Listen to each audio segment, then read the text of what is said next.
हिंदू मुस्लिम कर रहे हैं, उनसे पैसे लेने में हिंदू मुस्लिम नहीं है। और जब जब राजनीतिक कांग्रेस के ऊपर आरोप लगाने हैं तो बेमतलब के हिंदू मुस्लिम की बात करने लगते हैं। दौलास जमीन में हम उनको नंगा करेंगे, बेनकाब करेंगे। हिंदू मुस्लिम वाला जिक्र आपने किया, बीजेपी इतना बैटिंग क्यों करती है उत्तराखंड में? कुछ नज़र आ रहा है? अभी आपकी रैली हुई, एक बड़ी रैली आप करने में कामयाब रही कांग्रेस, उसमें जो लोग आए ये कहा गया कि जी वो तो सहारनपुर से आए, वो तो मुस्लिम यूनिवर्सिटी की तख्तियां लेकर हाथ में चले थे। ऐसा क्या था रैली में? सत्ता पक्ष को एक चीज़ बहुत स्पष्ट रूप में कहना चाहता हूँ, सत्ता पक्ष ये न समझे कि सत्ता पक्ष के नज़र से, मतलब उनके कामों का हमारी नज़र से वो बच पाएंगे। जो भी काम वो कर रहे हैं वो नहीं बच पाएंगे। दूसरा, वो ये ना समझे किसी भी हाल में विपक्ष कॉम्प्रोमाइज्ड नहीं है।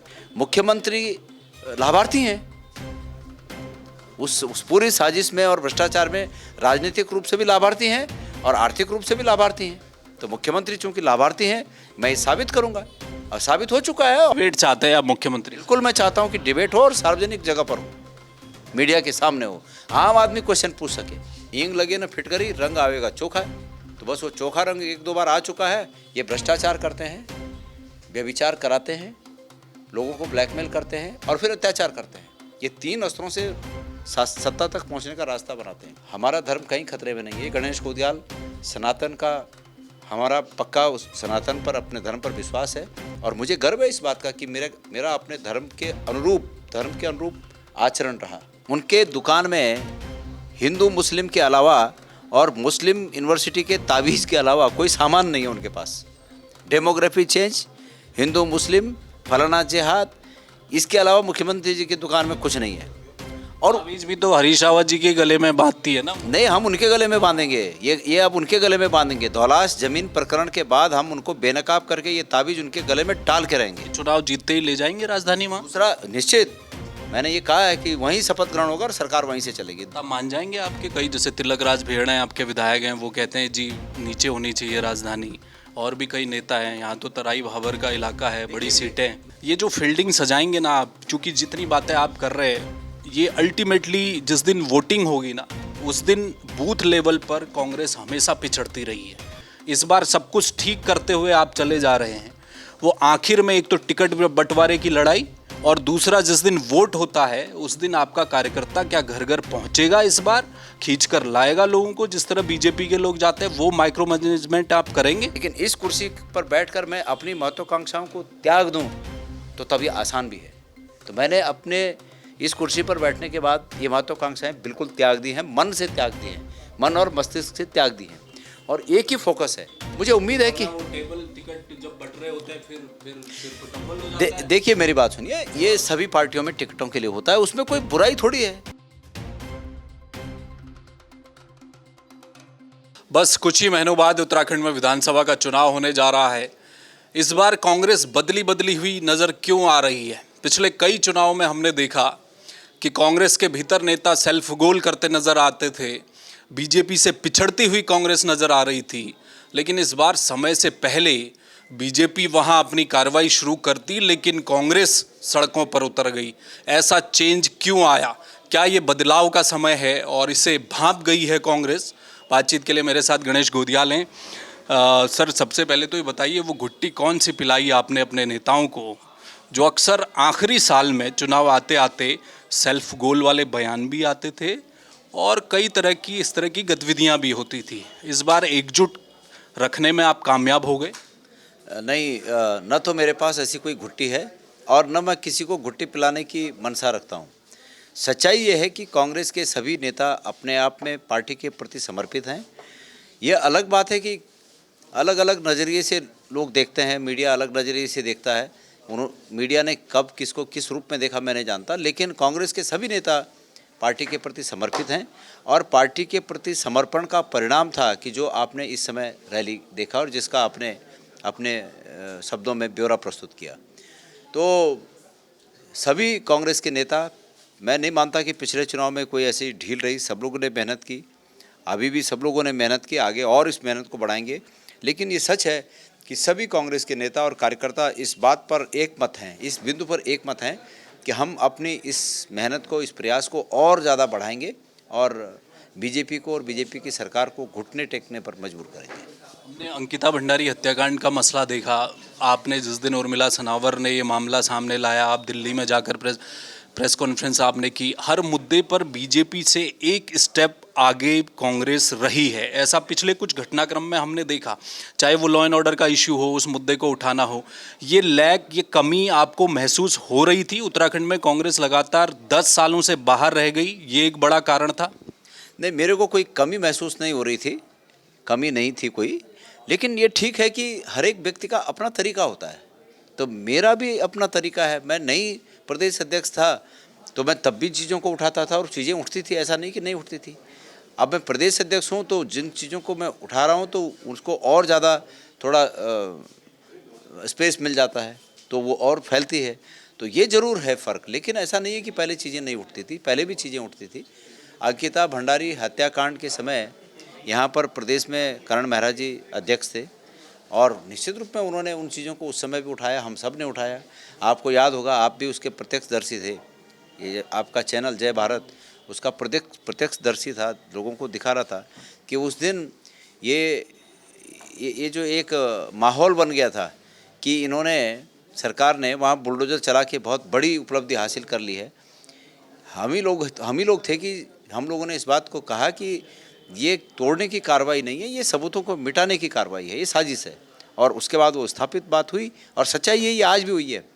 मैं आपको दावे, आपने अंकिता भंडारी मामले की बात उठाई, मैं आपको दावे के साथ कह सकता हूं कि आज भी सरकार अंकिता भंडारी के मामले की जांच को इधर उधर भटकाना चाहती है। पहले तो नहीं करना चाहती, करना पड़े तो इधर उधर भटकाना चाहती है। आने दीजिए सीबीआई को एक लिमिटेड स्पेस दिया गया है कि इसमें जांच करनी है आपने।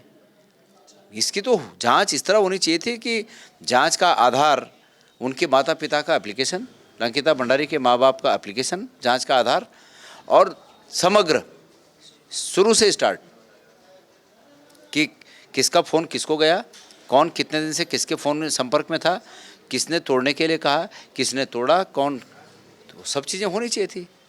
जो पुलिस वाले वहाँ थे उनकी गवाही होनी चाहिए थी, सब बातें होनी चाहिए थी। लेकिन एक सीमित उसमें कि वीआईपी था या नहीं था, एक हाइपोथेटिकल क्वेश्चन पर जांच हो रही है जिसका परिणाम ये होगा कि आएगा कि कोई इसमें वीआईपी नहीं था और जो याचिका करता है वो बोलेगा हाँ मैं संतुष्ट हूँ, बात खत्म हो गई। तो ये इस तरह के लिए इस तरह के एक हाइपोथेटिकल जांच की तरफ बढ़ाने के लिए सिचुएशंस बनाई गई, तरीके बनाए गए। नहीं तो इतने साल से जिस व्यक्ति ने ये एफआईआर दर्ज की, वो व्यक्ति इतने साल से क्यों नहीं एफआईआर दर्ज किया?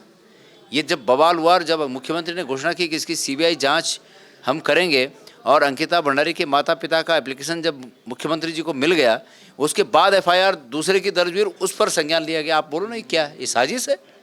तो मैं इसलिए कह रहा हूँ कि हमारी, देखिए, मैं सत्ता पक्ष को एक चीज़ बहुत स्पष्ट रूप में कहना चाहता हूँ, सत्ता पक्ष ये न समझे कि सत्ता पक्ष के नज़र से, मतलब उनके कामों का हमारी नज़र से वो बच पाएंगे, जो भी काम वो कर रहे हैं वो नहीं बच पाएंगे।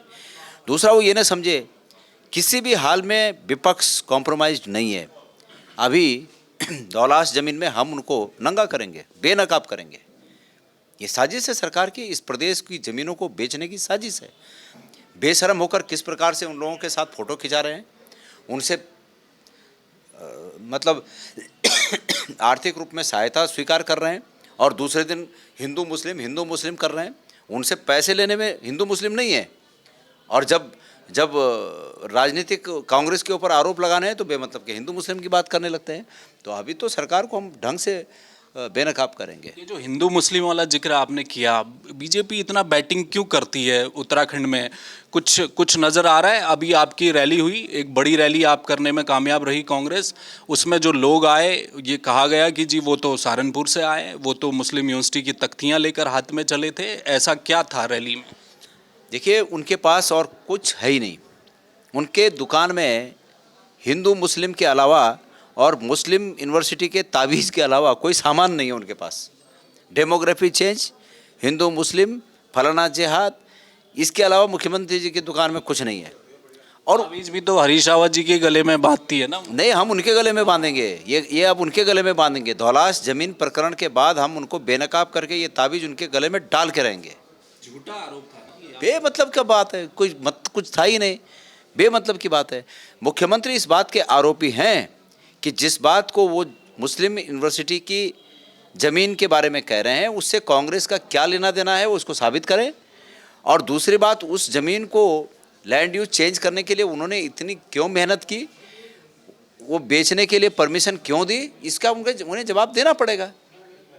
मैं तो स्पष्ट रूप में आरोप लगा चुका हूं कि इस भ्रष्टाचार में मुख्यमंत्री लाभार्थी हैं। उस पूरी साजिश में और भ्रष्टाचार में राजनीतिक रूप से भी लाभार्थी हैं और आर्थिक रूप से भी लाभार्थी हैं। तो मुख्यमंत्री चूंकि लाभार्थी हैं, मैं ये साबित करूंगा और साबित हो चुका है। और भी मैं दावा करता हूं, मैं चुनौती देता हूं मुख्यमंत्री जी को, प्रदेश के जिन मुद्दों पर वो बात उठा रहे हैं उन सभी मुद्दों पर, हम जो बात उठा रहे हैं उन मुद्दों पर वो किसी दिन प्रेस में आ जाएं, सामने सामने आ जाएं और उत्तराखंड की जनता देखे कि हमारे काबिल मुख्यमंत्री जी ने कितना क्या किया है। वो उनको बखान करने का मौका मिलेगा और हम विपक्ष के रूप में उनको घेरने का काम करेंगे। ये होना चाहिए। डिबेट चाहते हैं आप मुख्यमंत्री? बिल्कुल, मैं चाहता हूं कि डिबेट हो और सार्वजनिक जगह पर हो, मीडिया के सामने हो, आम आदमी क्वेश्चन पूछ सके। मैं चाहता हूं मुख्यमंत्री जी अगर वाकई इस प्रदेश के हितैषी हैं और मुख्यमंत्री जी ने करीब 5 साल से अधिक समय उनको मुख्यमंत्री के रूप में हो गया और उनके अंदर कॉन्फिडेंस है, तो उन्हें आना चाहिए हमारे सामने। बीजेपी की तो दिल्ली से लाइन तय होती है, कांग्रेस वाले बोल जाते हैं, बीजेपी वाले तो बड़े सोच समझ के बोलते हैं। डिबेट में कहाँ है? नहीं तो उनके भाई वो सोच समझ के बोले ना, मैं थोड़ी बोल रहा हूँ कि बिना सोचे समझे बोले। वो पढ़ के आए, 10 दिन दिल्ली में ट्रेनिंग करके आए, जहाँ से वो गाइड होते हैं वहाँ से सीख के आए, मुझे कोई दिक्कत नहीं है। पर आए और जनता के सिर्फ जगह जगह जाके क्या बना दिया इस प्रदेश का हालत। बेरोजगारी कितने चरम पर है। अंकिता भंडारी हत्याकांड से महिलाओं में तमाम असुरक्षा का भाव है। रोज़ मर्डर हो रहे हैं। अभी आज भी मैंने सुबह पेपर में पढ़ा कि कल भी कोई मर्डर हो गया, बैट से मार दिया या किसी हॉकी के उससे किसी दूसरे को मार दिया, एक मर्डर और हो गया। तो इस तरह क्या है, रोज़ मर्डर की खबर आ रही है। क्या है इस प्रदेश का हाल, कितनी महंगाई हो गई है। आप यकीन नहीं करेंगे, परसों मेरे पास एक व्यक्ति आया, रात के वक्त एक व्यक्ति मेरे पास आया, जिस दिन हमारा कार्यक्रम था उसके अगले दिन, मतलब 15 तारीख के शाम को कोई मुझे मिले। इस महंगाई से वो इस तरह त्रस्त थे कि और उनके आंखों में आंसू आए कार्ड देते हुए कि मैं 1 तोला सोने का अपने बेटी के लिए कुछ मतलब गहना नहीं बना पा रहा हूँ, और आंसू टपके। कितना मुख्यमंत्री जी इस आंसू की दिक्कत को क्या महसूस कर पाएंगे, इस दर्द को महसूस कर पाएंगे? इस पर काम करें मुख्यमंत्री। फजूल की बातें करते हैं, सिर्फ फजूल की बातें करके ये सत्ता में दोबारा आना चाहते हैं। हींग लगे न फिटकरी, रंग आवेगा चोखा। तो बस वो चोखा रंग 1-2 बार आ चुका है। मैं प्रदेश की जनता को विनम्र भाव से आह्वान करना चाहता हूँ, आपके जय भारत चैनल के माध्यम से और तभी मीडिया के सभी चैनलों के माध्यम से मैं आह्वान करना चाहता हूँ सबका कि जाति न पूछो साधु की, पूछ लीजिए ज्ञान, मोल करो तलवार का, पड़ा रहने दो म्यान। धर्म कहीं खतरे में नहीं है। भाजपा के लोग धर्म का खतरा जताकर ये हवा बनाकर सत्ता में वापसी के लिए मार्ग बनाते हैं और वास्तविक रूप में इनके सत्ता में वापसी के इस छलावे के अलावा एक मार्ग और बना दिया इन्होंने, जिसको जानने की ज़रूरत है।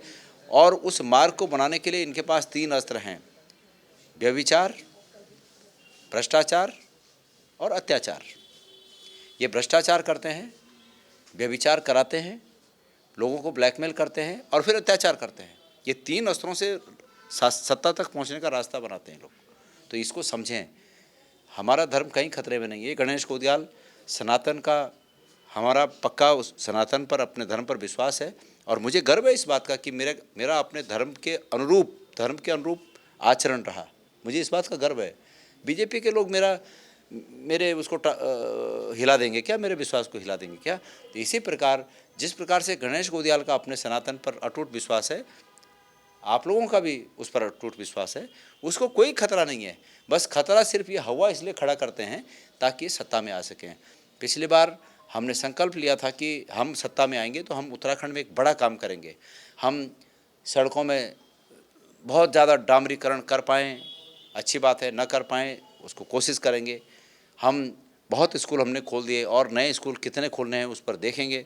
लेकिन हम एक बात जरूर करेंगे, हमने पिछली बार कहा था कि उत्तराखंड में हम बेरोज़गारी समाप्त करेंगे। ये संकल्प था हमारा। और पर लोगों ने उस बेरोज़गारी के समाप्त करने के संकल्प को ज़्यादा महत्व न मिलकर इस बात को ज़्यादा महत्व मिला कि एक हाइपोथेटिकल सिचुएशन की मुस्लिम यूनिवर्सिटी खुल जाएगी। मुस्लिम यूनिवर्सिटी खुल जाएगी। इसको बीजेपी सफल रही। तो मेरा प्रदेश के लोगों से आह्वान है, ईमानदारी से हम चाहते हैं कि जो बात हम करें हम उसको करके दिखाएं। मैंने कहा है कि हम गैरसैंण राजधानी बनाएंगे, मैं दोबारा दोहरा रहा हूँ कि हम गैरसैंण राजधानी बनाएंगे। मेरे बतरे लोग साथी, लोकतंत्र में होता है, सबके अपने विचार होते हैं, मुझे क्वेश्चन करते हैं कि आप गैरसैंण को राजधानी बनाने की बात करते हैं, कैसे बनाएंगे, वहाँ इंफ्रास्ट्रक्चर नहीं है। इंफ्रास्ट्रक्चर क्यों नहीं है? 2002 में 2001 में 2009 नवंबर में जब यहाँ पर राजधानी बनी तो तब क्या यहाँ पर इतना इंफ्रास्ट्रक्चर था? लेकिन बनाने से बना होगा। और आज भी हम इसको अस्थायी राजधानी कहते हैं। देहरादून कोई परमानेंट राजधानी नहीं है। इसलिए गैरसैंण में जो बना है वो एक राजधानी बनाने की दिशा में बहुत जो आवश्यक आधारभूत सुविधाओं की बात की जाती है वो सफिशिएंट है, पूरा है। इसलिए इस बात का रोना बिल्कुल नहीं रोना चाहिए कि वहाँ पर आधारभूत सुविधाओं का विकास, हम जो आधारभूत सुविधाएं वहाँ पर निर्मित हुई हैं उनको आगे बढ़ाने का काम करेंगे सरकार लाकर। सरकार की चुनाव जीतते ही ले जाएंगे राजधानी वहाँ? दूसरा निश्चित, मैंने ये कहा है कि वहीं शपथ ग्रहण होगा और सरकार वहीं से चलेगी। दूसरी बात कि हम अगर ये कहें कि इतना यहाँ हो गया, देहरादून में इतना हो गया, इसका क्या होगा? निश्चित रूप में मैंने इसके लिए बहुत से राज्यों के उदाहरण दिए हैं, हमारे देश का उदाहरण दिया। देश की राजधानी, राजनीतिक राजधानी दिल्ली है, लेकिन बम्बई देश की आर्थिक राजधानी है। तो हमारा एक छोटा सा प्रदेश है, इस प्रदेश को खूबसूरत बनाने के लिए देहरादून का उपयोग हम देश की आर्थिक राजधानी के रूप में इसको डेवलप करके हम अपने प्रदेश का हित कर सकते हैं। और राजनीतिक राजधानी गैरसैंण होगी तो मिडल हिमालय क्षेत्र के जितने हमारे ऐसे भाग हैं कि जो आज पलायन के दर्द से पीड़ित हैं, जिनका कहीं डेवलपमेंट नहीं हो पा रहा है, वो पूरा डेवलप होगा। एक सर्वांगीण विकास होना चाहिए। वामांग और दक्षिण, हमारा बायां और दाहिना भाग जो है वो समान रूप से विकसित हो। इसके लिए आवश्यक है कि हमारे केंद्र बिंदु गैरसैंण में हमारा मेन फोकस हो। तो इसलिए हम अपनी बातों के पक्के हैं। बस जनता के आशीर्वाद का आकांक्षी हूँ कि प्रदेश में हमारे सब नेताओं के ऊपर कृपा बरसे। हमारे सब वरिष्ठ नेता हैं, उन पर कृपा बरसे जनता की, और एक बार सरकार बनाए। और मैं जनता से वादा करता हूं कि गणेश गोदियाल का अपना निजी हमारी महत्वाकांक्षा कुछ नहीं है, सिर्फ यही है कि मैं इस प्रदेश को ये देखना चाहता हूं कि हर उस परिवार में एक व्यक्ति को सरकार द्वारा रोजगार मिले जिसके परिवार में एक भी व्यक्ति सरकारी सेवा पर नहीं है। नेता मान जाएंगे आपके? कई जैसे तिलकराज भेड़ हैं, आपके विधायक हैं, वो कहते हैं जी नीचे होनी चाहिए राजधानी। और भी कई नेता हैं, यहाँ तो तराई भाबर का इलाका है, बड़ी सीटें। मैं ये कहना चाह रहा हूँ कि देखिए, दो ही बात होगी, राजधानी या तो गैरसैंण जाएगी या फिर देहरादून ही रहेगी। अब दूसरी तो कोई बात हो नहीं सकती है।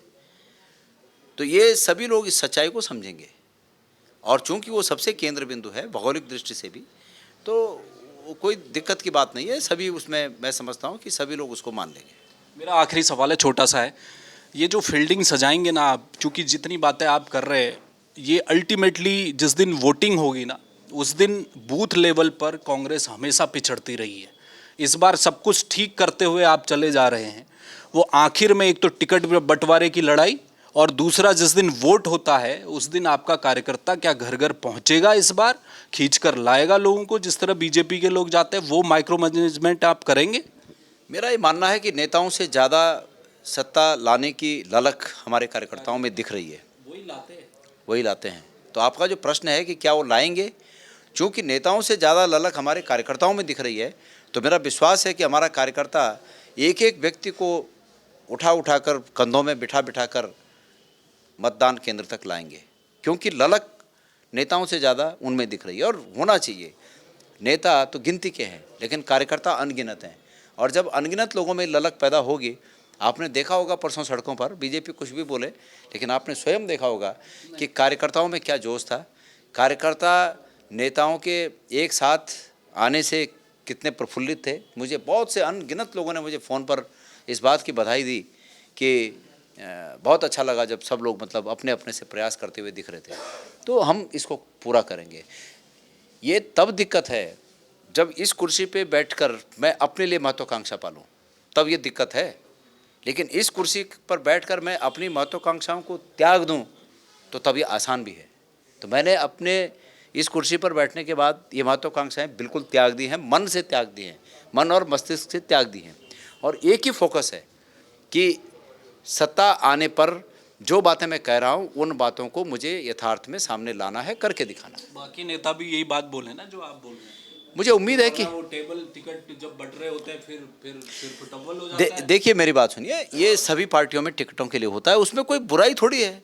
क्या वो अच्छी मेरी बात सुनिए, एक सीट है, ये सीट है कोई, मेरी दृष्टि में मिस्टर ए ज़्यादा काबिल है, किसी दूसरे नेता की दृष्टि में मिस्टर बी ज़्यादा काबिल है, तीसरे नेता की दृष्टि में सी और चौथे के डी, 4 लोग अलग अलग हैं कि जो काबिल हैं। अब मिलना एक को है टिकट, तो होगा क्या उसका? होगा ये कि पार्टी के द्वारा, सभी राजनीतिक पार्टियों के द्वारा एक मैकेनिज्म तैयार किया जाता है, सिस्टम बनाया जाता है। उस सिस्टम से गुजरने के बाद किसी एक व्यक्ति को टिकट मिलता है।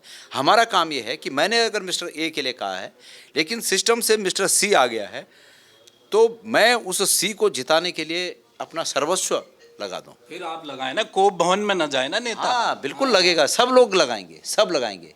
इस बात पे सब लोग सहमत हैं, इस बात पे सब लोग की बातचीत हुई है, और इस बात पे सब हैं कि जीतने वाले को टिकट देना है, और उस मैकेनिज्म से जो फाइनल होगा कि भाई इसको टिकट मिला, उसके लिए काम सबने करना है। तो मेरा ये मानना है कि मत होते ना अलग अलग, कोई दिक्कत नहीं है, मतों की भिन्नता होती है, लेकिन दूसरे के मत को सम्मान देते हुए अपनी बात को मजबूती से रखना, ये तो जायज़ बात है। इसमें नाजायज़ कहाँ से हुआ?